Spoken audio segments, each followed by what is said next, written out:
ఈ ఆపరేషన్ వజ్రప్రహార్లో భాగంగా ఓవరాల్ స్టేట్లో అన్ని సబ్ డివిజన్స్లో కూడా ఈరోజు కార్డినెన్స్ సెర్చ్ ఆపరేషన్స్ జరుగుతున్నాయి. దాంట్లో భాగంగా మన విజయనగరంలో 3 సబ్ డివిజన్లో చీపురుపల్లి, బొబ్బిలి, అలాగే మన విజయనగరంలో కూడా 3 సబ్ డివిజన్స్లో మనం కార్డినెన్స్ సెర్చ్ ఆపరేషన్స్ చేస్తున్నాము. జొన్నగుడ్డులో ఉన్న 1200 ఇళ్ళు చెక్ చేసాము.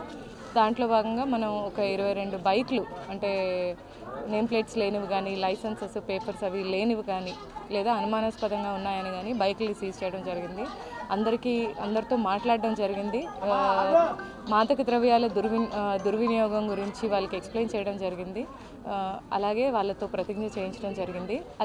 ఈ ఆపరేషన్ వజ్రప్రహార్లో భాగంగా మేము చాలా యాక్టివిటీస్ చేస్తున్నాము. ఈ కార్డినెన్స్ సెర్చ్ ఆపరేషన్స్తో పాటు సేఫ్ క్యాంపస్ జోన్ అని, తర్వాత ఎక్కడైతే హాట్స్పాట్స్ ఉన్నాయి, ఈ గాంజా హాట్స్పాట్స్ ఉన్నాయో అవన్నీ చెక్ చేయడం, షీటర్స్ మీద నిఘా పెట్టడం, ఆల్రెడీ మాదక ద్రవ్యాలు యూజ్ చేస్తున్నారు వీళ్ళు అనే వాళ్ళ మీద నిఘా పెట్టడం, ఇవన్నీ జరుగుతుంది.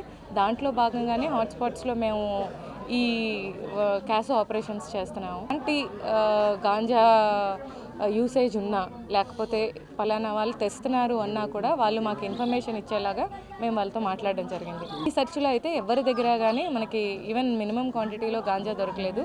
బట్ స్టిల్ ఈ ఏరియాలో అప్పుడప్పుడు గాంజా అంటే పిల్లలు తాగుతారు అని తెలిసింది కాబట్టి మనం ఏరియాలో చేయడం జరిగింది.